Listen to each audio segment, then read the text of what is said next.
A powerful liberal dark money group is secretly funding some of the biggest Democratic influencers on the internet. And I got a hold of their contracts, payment terms, recordings of their meetings, pitch decks for the program, email and text messages between the creators discussing terms, company communication, and more. My story is out right now on Wired, and it's linked in the description below. But before we dive into the nitty-gritty details of who is secretly funding some of the most prominent Democratic voices on the internet, it's important to understand what's been happening over the past 9 years. In 2016, I was a politics reporter covering the election. I was traveling across the country, attending Trump rallies and talking to voters. And one thing that a lot of them had in common is that they had discovered Donald Trump and his MAGA movement on the internet. They were bombarded by his content on platforms like Facebook and Reddit and fed his messaging through a burgeoning ecosystem of far-right online influencers and forum admins. Online influence was central to Trump's rise and played a huge role in his 2016 win. On election night in 2016,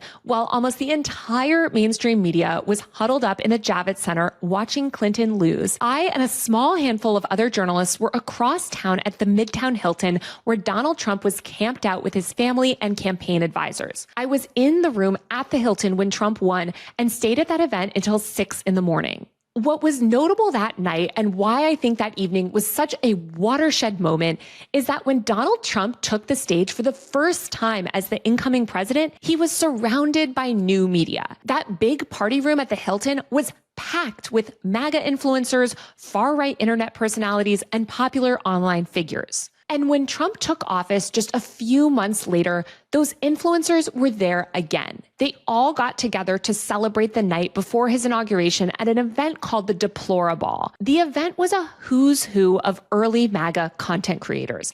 It was organized by right-wing influencers Jack Posobiec and Mike Cernovich. Other online figures like Cassandra Fairbanks and Gavin McInnes were also in attendance. The Deplorable was held at the National Press Club, and a Peter Thiel associate involved with planning the event said, quote, "Doing it at the press club asserts that we're the new force in town." The whole night, and I was there, was about how MAGA influencers were the new media. Attendees vlogged the party and posted an endless stream of content to Instagram and Twitter. The Deplorable was live streamed on YouTube and the conservative live streaming platform Right Side Broadcast Network. When Cernovich spoke to the crowd, he talked about how the influencers had been able to seize control of the media through the internet. He said, quote, "We ran Twitter. The ground had shifted and media had been permanently upended. But back then, legacy media, and certainly the Democrats, absolutely refused to acknowledge it. I will never forget getting up on stage at a DC event in 2016 to give a slideshow presentation about influencers like Jake Paul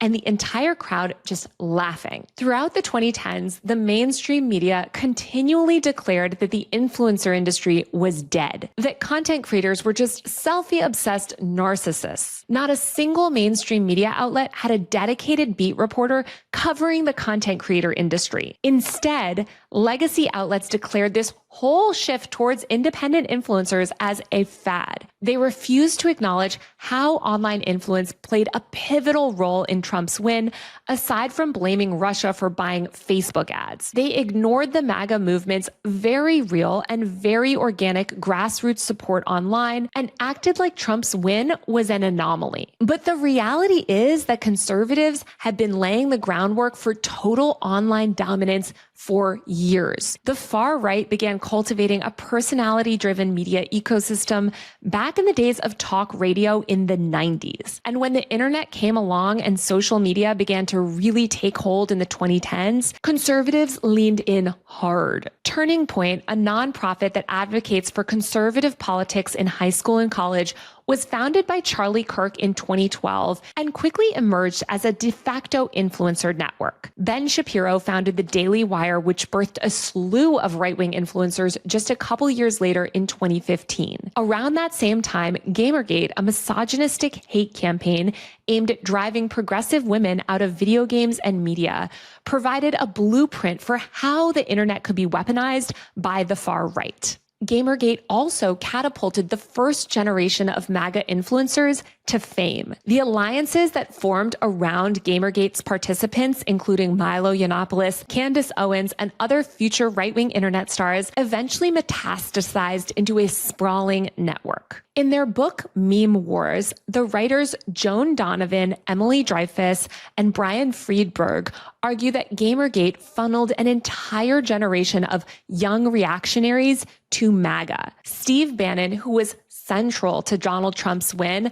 praised MAGA influencers like Milo for creating an online army that got turned on to politics and Trump. These far-right online creators and the groups of reactionaries who followed in their footsteps eventually came to amass enormous power and serve as the backbone for the broader right-wing media ecosystem even today. When 2020 hit and the pandemic forced everyone online, you'd think that the Democrats would have embraced new media. But after all coalescing around Joe Biden, it was primarily progressive and Democrat influencers themselves who banded together to try to get Trump out of office, with minimal support from the party. In late 2020, hundreds of Gen Z content creators joined up under the name TikTok for Biden and produced a steady stream of content urging young people to get out and vote Democrat. After Joe Biden won, he thanked this group specifically and told members of TikTok for Biden, which rebranded as Gen Z for Change, that they were integral to rallying support online and delivering him a win. Biden's White House attempted to engage more with influencers,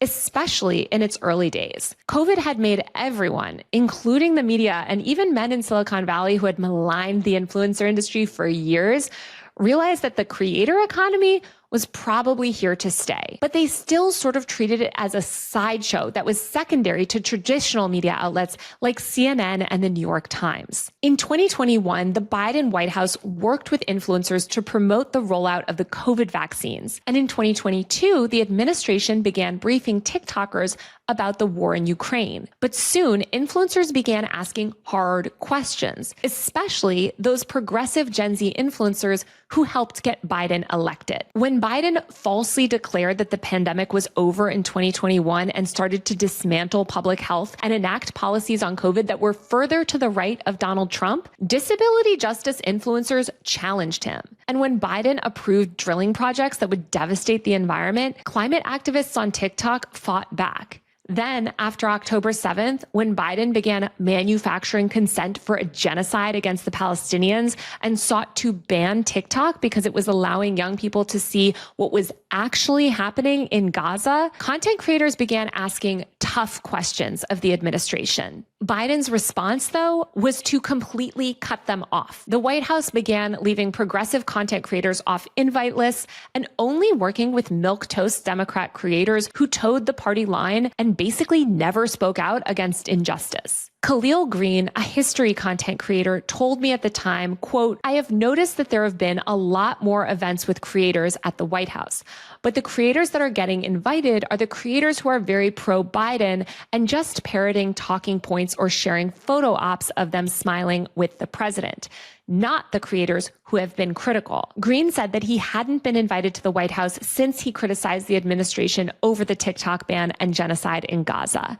Annie Wu Henry, a political influencer and digital strategist who has worked on Democratic campaigns, told me that while the Biden White House once treated creators as independent media, after influencers began questioning Biden on things like Gaza, the administration began playing favorites. She told me, quote, "Biden's team is trying to say that they're handling influencers like the press. But the thing is, the press briefing room has to have Fox News no matter what. They have to allow all the media in. When it comes to influencers, the Biden admin only lets in people who agree with them. Anyone else who gives a little bit of pushback is not welcome." This picking and choosing and trying to control the influencer landscape had stark consequences for Biden, as I wrote about at the time in the Washington Post.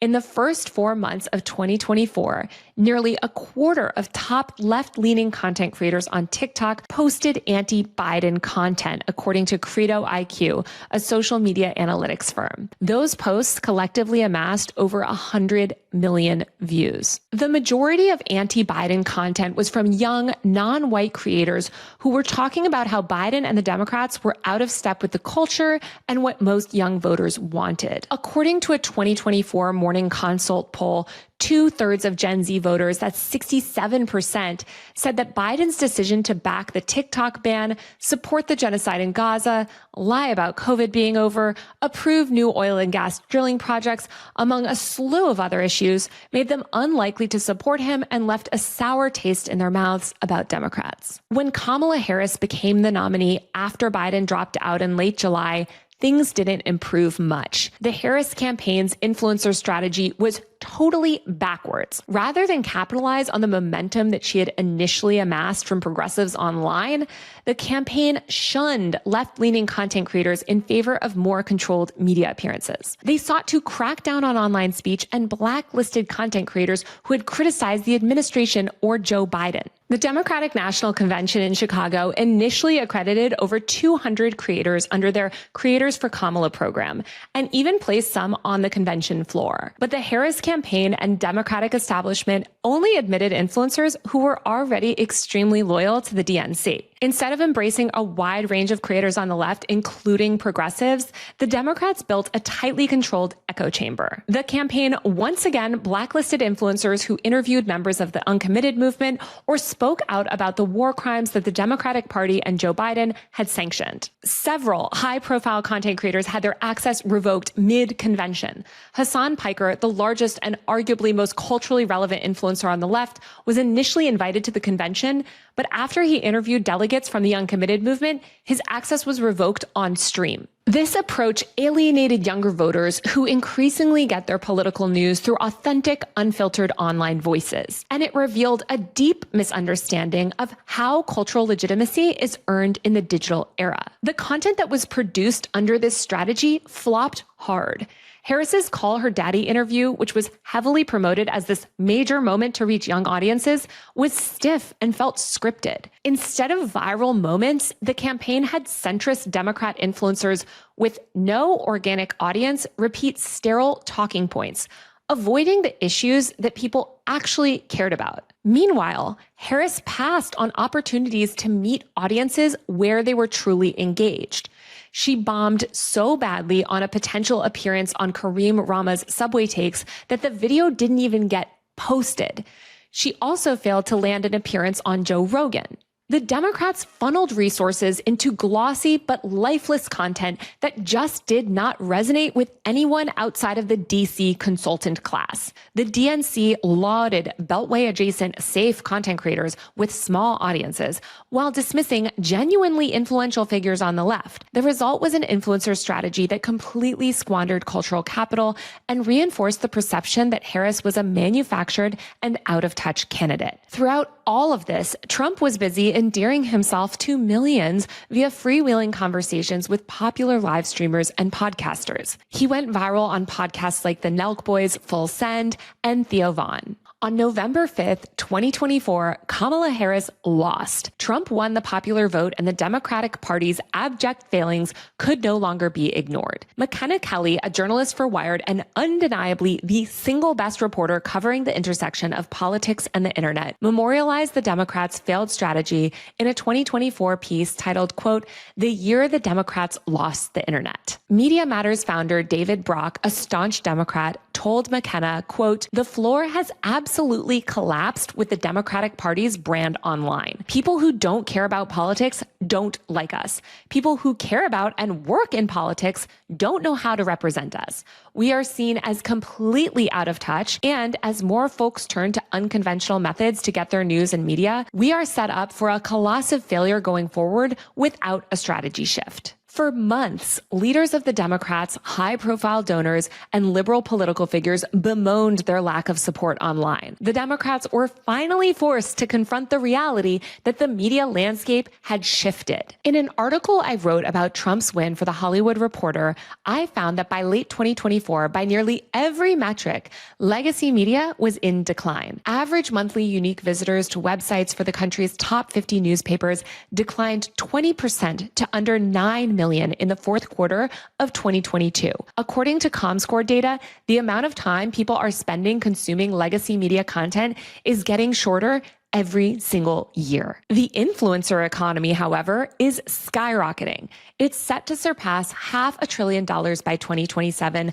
according to a recent Goldman Sachs report. In 2023, 30% of consumers trusted content creators more than they did 6 months ago, according to a report by Sprout Social. And since that report was published, the numbers have only ascended. Rather than confront the wildly unpopular policies that the Democratic establishment continues to cling to, liberals convinced themselves that they only had a messaging problem. They began crowing online about how Democrats simply needed a left Joe Rogan. Quote, liberals need to build their own Joe Rogan, somebody who can speak to the people that he speaks to, the Nation's Elie Mystal posted on X. The lesson that many Democrats seem to have taken from their stunning loss in November was just more podcasts. A slew of DC political consultants, many with zero experience in the influencer industry, recognized an opportunity. Soon, organizations began sprouting up and soliciting millions of dollars from donors.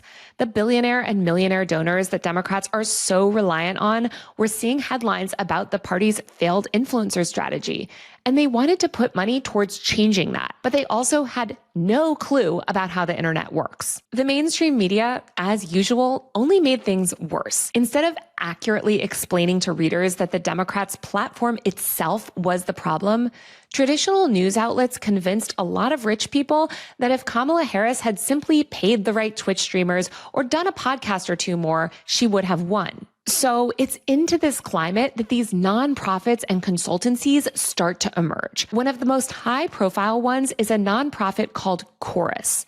Chorus launched with a splashy profile in the New York Times written by journalists Shane Goldmacher and Ken Bensinger. Chorus billed itself as a nonprofit advocacy organization and creator-led hub dedicated to helping independent media figures expand their reach and push democratic policy. Chorus also positioned itself as a quasi-newsroom, akin to what conservative groups have built on the right, but for liberal creators. According to a pitch deck that I obtained, Chorus claimed that it wanted to change how progressive content creators operate by providing ongoing stability, resources, and support that legacy journalists and conservative commentators count on. I'd love to know how legacy journalists have that kind of support, but that's another issue. Chorus said that it would, quote, leverage the tenets of its cohort to help creators hyperscale their audiences and break through across platforms and genres. It also said that it would, quote, recruit, train, and support high-impact content creators who want to elevate essential issues and bring news into the cultural space. It would do this through financial support and shared resources like studio space, editors, researchers, bookers, and legal and fact-checking services. Chorus boasted that the brand was able to amass 50,000 followers on social media accounts and that it had already attracted at least 4,000 donors to support its mission. From the beginning, it was clear that Chorus was tightly aligned with the Democratic establishment. In January, Chorus bragged that the organization was the first to host a, quote, creator-led forum for the Democratic Party chair candidates. That same month, Chorus announced a partnership with Impactual LLC, a centrist Democrat consulting firm with deep ties to the Democrat donor space. The content creators that Chorus initially touted as being part of its founding group also included several holdovers from the Creators for Kamala days. But as Chorus's fundraising deck made it around to donors, it also ended up in the hands of some big-time talent agents and managers that represented or knew some of the less pro-establishment creators featured in the deck. Some agents balked at their clients being included in a fundraising deck without their prior knowledge, and other anti-establishment or pro-Palestine creators who had never signed up to be part of Chorus were confused and angered that their images were being used to raise potentially millions of dollars without their consent. In addition to the fundraising deck, the faces of several influencers were also featured prominently on the Chorus website beneath a giant donate button. Users who clicked the donate button were taken to a fundraising page that read, quote, supporting Chorus means supporting independent online voices and building the next era for online news and conversation. But donations made via that page did not go directly towards the creators pictured. Multiple influencers featured on Chorus's website were frustrated that they were included on the page and used to solicit small dollar donations without their consent. Progressive YouTuber and former Media Matters staffer Kat Abugazaya, who's running for Congress in Illinois, was pictured on Chorus's website and included in fundraising decks without her approval. She asked that her image and name be removed and no longer used for fundraising and marketing purposes. When I asked Chorus about this back in April, Chorus's co-founder, Brian Tyler Cohen, issued a statement through his comms director saying, quote, Chorus came together quickly on a few Zoom calls with creators after November, and we've been running at full sprint since then. As a creator, I would never want to put another creator in a difficult position for any reason, and we removed Kat when she asked. Ali O'Brien, a progressive creator who was featured on Chorus's website below the donate button, said that the company must have just taken an image of her off social media. She said, quote, I did not even know that I was on this website. I am not financially tied to them at all. V-Sphere, known as Under the Desk News, who has over 3.6 million followers on TikTok, told me, quote, I'm not in any collective at all. That's my problem with the way it went down. I don't think anyone should be pitching me other than me. What we need is for people to invest in independent media, and that doesn't necessarily mean investing in a consulting group that is going to become a middleman for independent media. Chorus's effort to act as a bridge between creators and political leaders ruffled the feathers of influencer management companies and talent agencies as well, whose job it is to negotiate opportunities for their talent. Representatives for big-name creators told me that they felt like Chorus was luring their clients with promises of access to political leaders, quote, then they go to a bunch of donors who don't know anything about the creator space except that we need a left-wing Joe Rogan, and they raise money from them. These are dollars that belong to the creators, the marketer said. Another representative at a major Hollywood agency who asked to remain anonymous told me that Chorus, quote, has no respect for how the entertainment industry works. They think they're smarter than the agents and the agencies. You can get away with that in the short term, but they're going to get the party blackballed. There are only so many times that agents will allow some middleman to take ad dollars from our entertainers before they're like, F these people. And they're getting very close to that. After I reached out to Chorus for comment about all of this back in April, Chorus sent an email blast out to the creators in their network reading, quote, some reporters are reaching out to creators about Chorus and it seems with not great intentions. To me, this set off immediate red flags.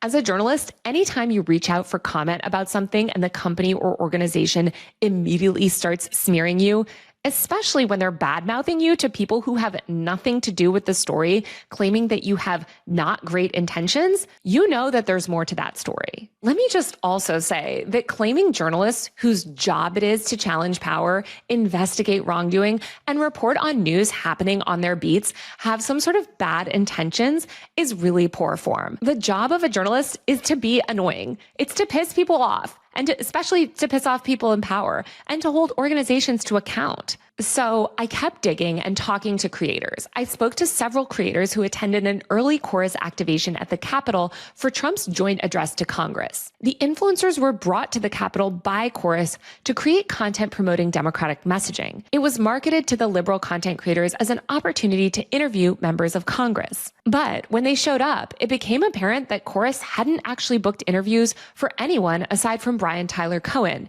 who co-founded Chorus. One creator who attended the event told me, quote, it was essentially go to the Rayburn building and go trick-or-treating for interviews. It was so embarrassing and it didn't put us in the position to make good content. After knocking on the doors of lawmakers' offices unannounced, the group of creators was able to generate content that ultimately garnered over 53 million collective views. But afterwards, they were asked to submit that content that they created to Chorus in order to get their travel costs reimbursed. This irked the creators, who felt like Chorus now wanted to use their content to put into a deck in order to show the Democrats who hired Chorus how successful their activation was, when in reality, the creators say that they received little to no support. V-Sphere of Under the Desk News told me, quote, it was Chorus's first test as a collective, and I wasn't there, but it didn't look like it went so well.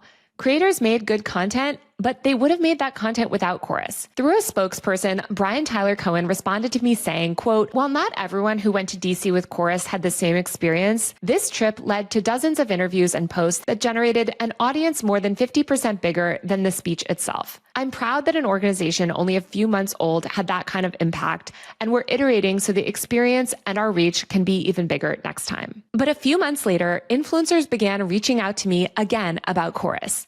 They told me about a new creator program that the organization was recruiting people for. I was interested, and so I started digging. Before long, someone leaked me a private group chat where dozens of Democratic political influencers were discussing whether to take advantage of an enticing opportunity. As I write in Wired, the influencers were being offered $8,000 per month to take part in a secretive program aimed at bolstering Democratic messaging on the internet. But the contract, which was sent to them from Chorus, came with some major strings. The influencers in the group chat debated the details and whether or not to try to collectively bargain for changes in the contract. Lorenzo, a non-binary creator in Columbus, Ohio, with over 884,000 TikTok followers, asked the group, quote, "Should we send a joint email, or are we just going to send things separately and hope they change everything for everyone?" Eliza Orlins, a public defender and reality TV star, posted, quote, "Any Newsies fans here? We're a union just by saying so." A reproductive justice influencer named Perry, who posts under the handle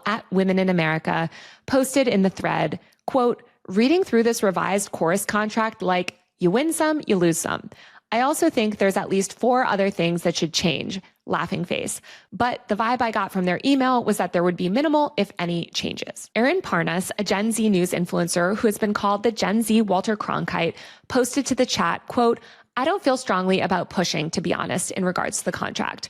Quote, they aren't going to modify it anymore. Seems like a take it or leave it." The influencers who made up the chat have millions of collective followers and are some of the biggest names online posting in support of the Democrats. In the end, the majority of creators in the chat ended up signing the deal. I found out that the secretive program that the influencers were discussing in that chat is actually a massive new initiative. The goal of this new influencer program is to try to tip the balance of power on the internet towards the Democrats. And the program is being funded by a powerful liberal dark money group called the 1630 Fund that is working with Chorus. The 1630 Fund is distributing as much as $8,000 per month to influencers. The program kicked off last month, and the creators involved were told by Chorus that over 90 influencers were set to take part. Rather than launching the program as a public-facing initiative, however, where creators could openly and transparently use the funds to invest in their businesses, the program is being run in secret. Creators told me that if they were even so much as to acknowledge they were part of the program,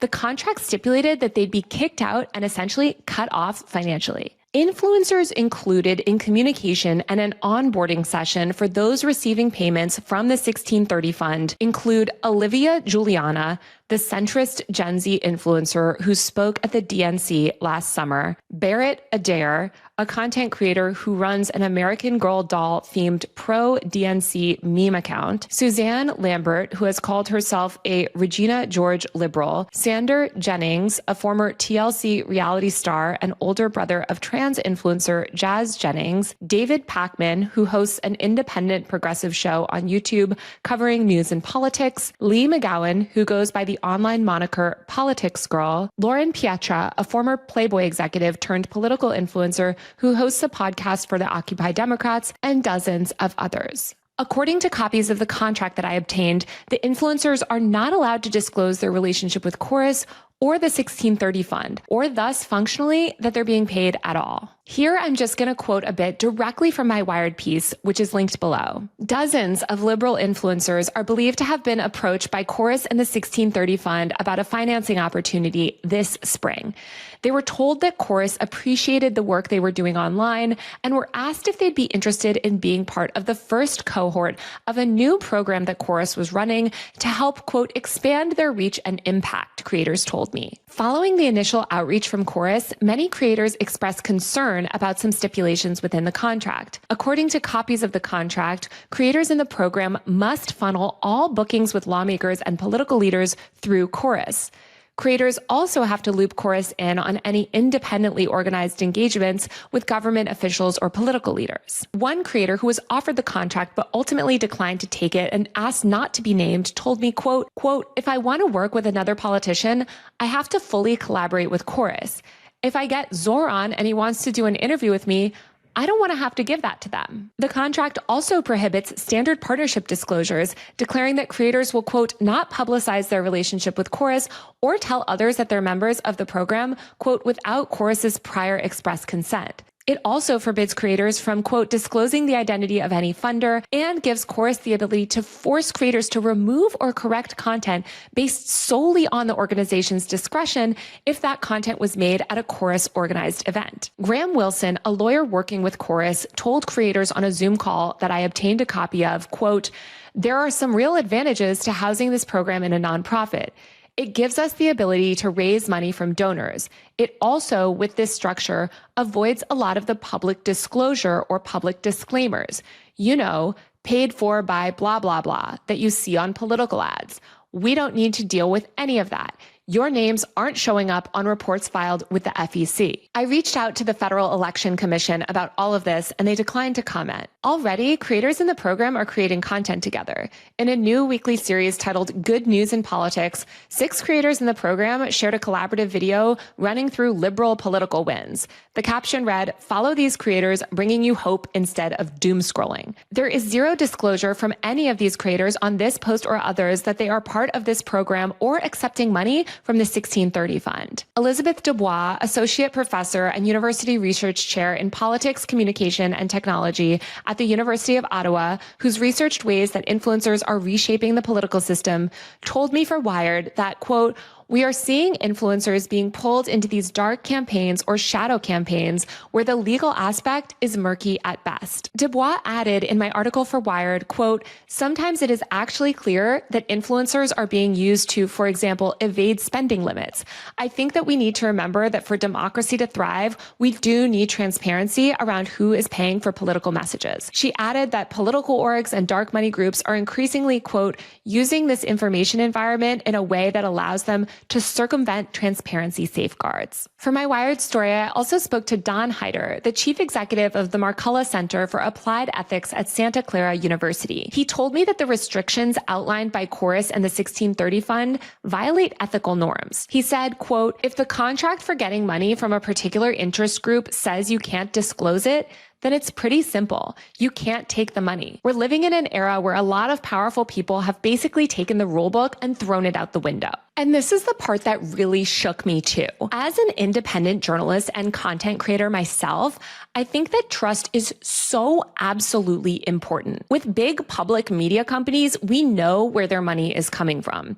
And with influencers, we should know where their money is coming from too. Of course, a lot of influencers post undisclosed sponsored content.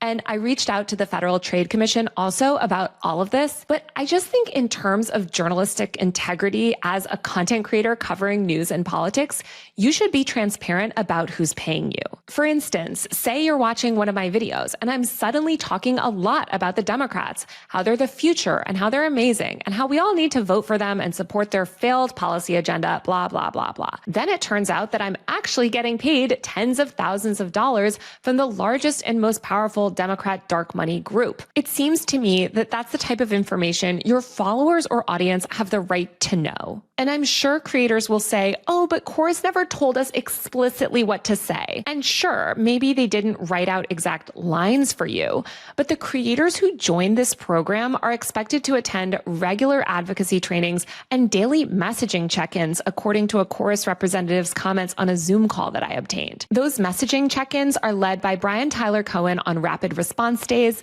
and the creators also have to attend at least 2 Chorus newsroom events per month, which are events Chorus plans, often with lawmakers. And again, I just have to say it again, because even if Chorus never explicitly told any of these creators to take down specific content or that they weren't allowed to say certain things, I still think the fact that the contract itself doesn't allow for transparency shows that this is not an ethical agreement. We should know who big Democrat influencers are taking money from. So let's talk a little bit about the 1630 Fund, which is funding this whole initiative. As I wrote in Wired, the 1630 Fund has emerged as a powerful funder in Democratic spaces in recent years. Its website notes that issues supported by the organization include climate solutions, racial justice, voter access, and other essential social change goals. The organization was first founded in 2009 as a liberal response to conservative dark money groups like the Koch network. And since Citizens United and Trump's presidency,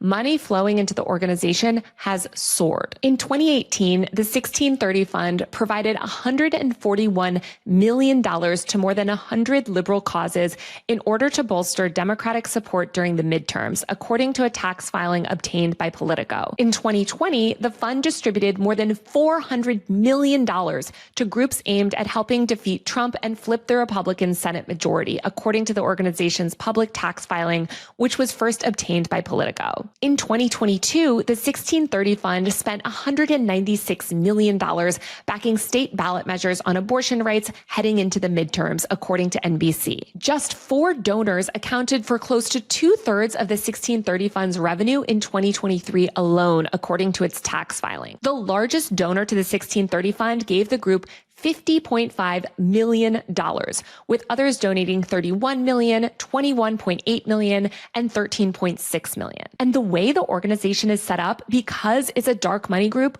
we have no idea who these people are. We have no transparency on the organization itself or what goals these funders giving tens of millions of dollars want to achieve. Robert McGuire, the research director for the open government group Citizens for Responsibility and Ethics in Washington, told Politico, quote, "Altogether, this is absolutely one of the largest fundraising machines I have ever come across. I am really struggling to think of any other group, especially recently, that could rival it." The 1630 Fund is powerful, and it's extremely intertwined with mainstream Democratic establishment politics. Chorus is described in contracts that I obtained as a project of the 1630 Fund. Dr. Stephen Buckley, a digital media sociologist, spoke to me for Wired. He told me that the type of program the 1630 Fund and Chorus are seeking to run has, quote, been happening in the right wing for ages. But Hyder said that the structure of the 1630 Fund and Chorus program raises the question, quote, is it ethical to match the tactics of your opponents? This sort of secret funding has been happening on the right for a while. Last fall, a federal indictment revealed that the Russian state-sponsored media network RT was secretly providing millions of dollars in funding to Tenet Media, a company working with major right-wing influencers, including Benny Johnson, Tim Pool, Dave Rubin, and Lauren Southern. In 2024, the National Republican Congressional Committee spent nearly $500,000 on work with Creator Grid, Inc., an influencer marketing company whose website says it, quote, connects Republican candidates with the internet's most powerful conservative influencers. Democrats have long criticized the role of dark money groups in politics. Trump and the Republicans have repeatedly refused to openly disclose paid financial partnerships to the public. But now it seems like the Democrats are seeking to replicate this dubious system,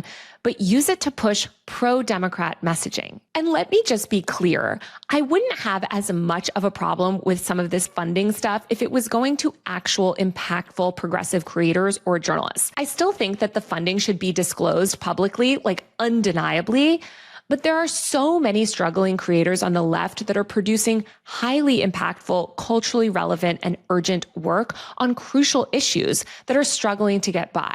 These independent creators are doing real accountability journalism on a shoestring budget. But that's not what creators in the 1630 Fund program are doing. They're not doing investigative journalism that could actually get laws changed. They're not exposing wrongdoing by the police or military. They're not revealing ICE surveillance networks or FOIAing the government for secret contracts, or really doing any sort of accountability work. Many of them are simply creating pro-Democrat slop that fundamentally does not challenge power, does not challenge capitalism, and ultimately does nothing to reform the barbaric system that got us here. And it makes sense that this is how the Democrats would structure this type of program, because the Democrats still fundamentally do not want to acknowledge the reality that their centrist policy agenda is widely unpopular. They seem to think that if they can just pay enough pro-DNC shills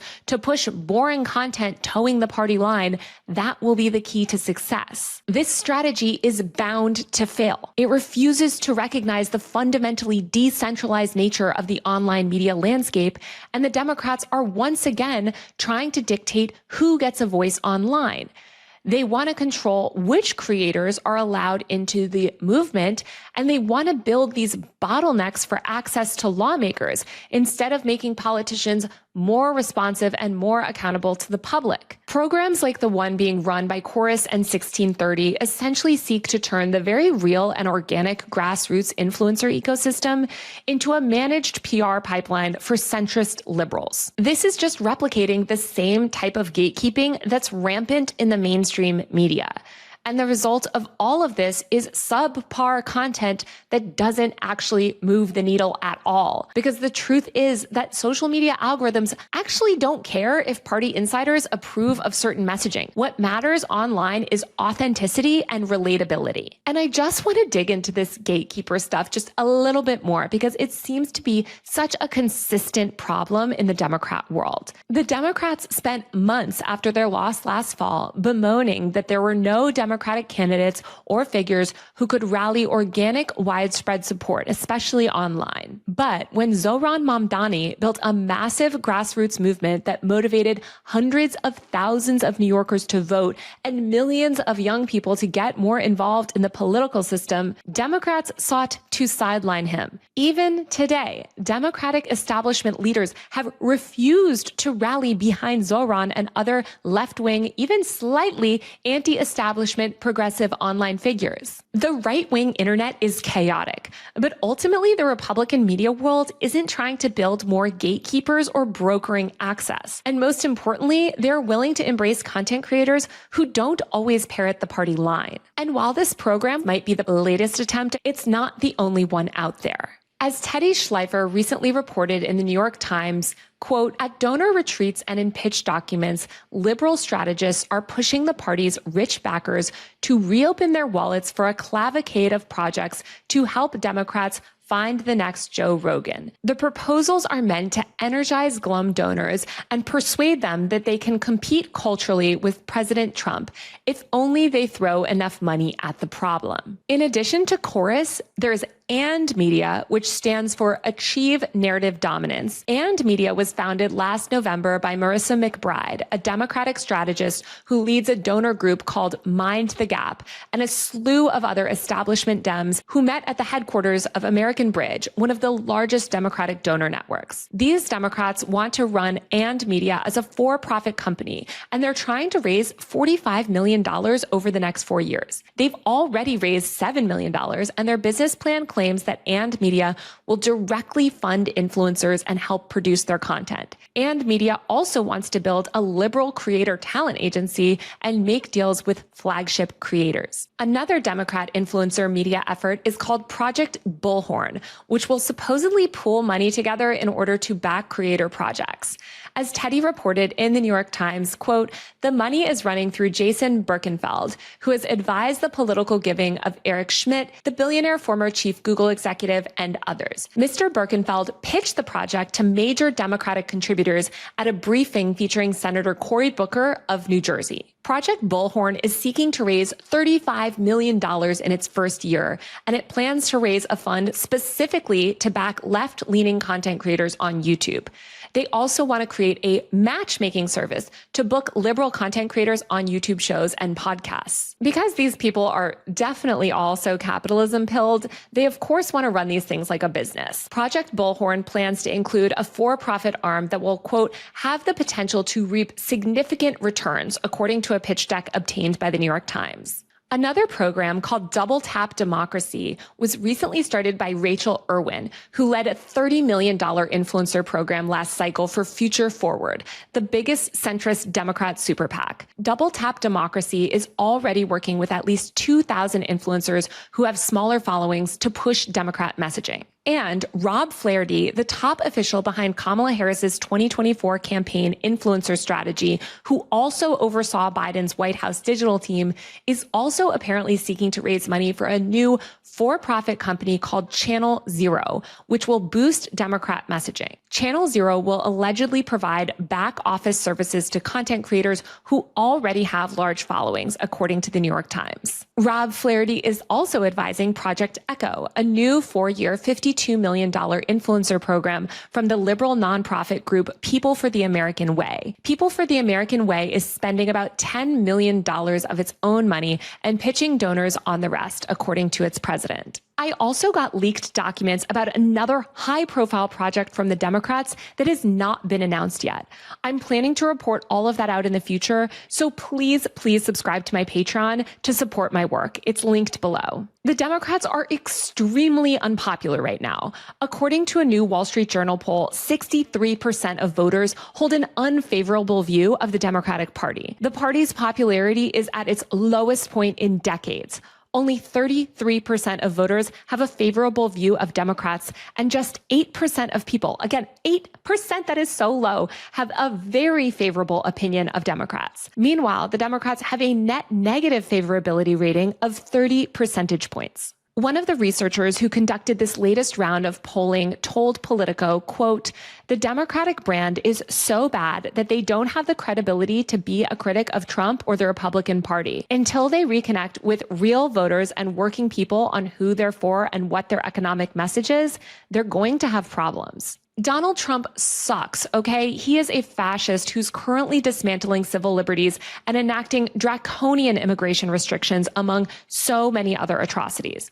But Democrats continue to bolster centrist politicians and influencers who treat Trump as some unique threat and not a symptom of our broken system. The Democrats performatively resist Trump while voting for his policies and partnering with the Republicans on censorship laws like the TikTok ban or the Kids Online Safety Act, and sending billions of dollars to Israel to facilitate a genocide. If the Democrats really want to become relevant again, dumping tens of millions of dollars into these secretive influencer programs isn't going to do it.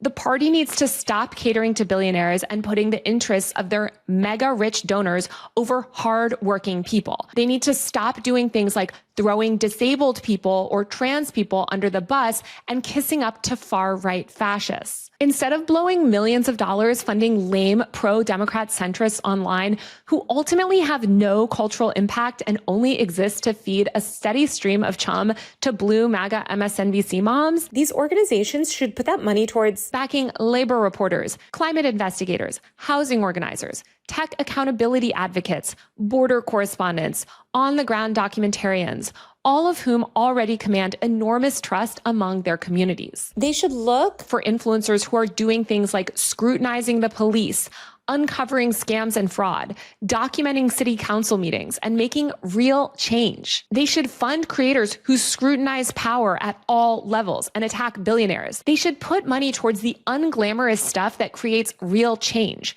They should pay for journalists' research help, FOIA fees, legal defense, pay for editors and producers, and cross-platform distribution for this sort of work. And they should distribute this funding through transparent, no-strings-attached grants and contracts with explicit editorial independence clauses. The Democrats should ban these ridiculous non-disclosures around political funding and insist on radical transparency. Maybe if they can do all of that, or at least some of it, they'll be able to rebuild some modicum of credibility. In the meantime, we all need to start asking hard questions of influencers pushing political messaging. We should not be platforming people who are not open and honest about where their money is coming from. Unlike a lot of these influencers, I'm not getting tens of thousands of dollars in secret Democrat slush money. My work is supported by you, and every single dollar helps. Support my work on Patreon via the link in my bio, or buy a paid subscription to my newsletter, usermag.co. That's usermag.co. On my Patreon, I give exclusive behind-the-scenes updates on my reporting, bonus video content, monthly Q&As, bonus podcast episodes, and more. Drop a comment below and let me know what you think of this story. Don't forget to subscribe to my channel. Read my full Wired story on all of this, which has a ton more detail and information via the link below. Thanks again. See you soon.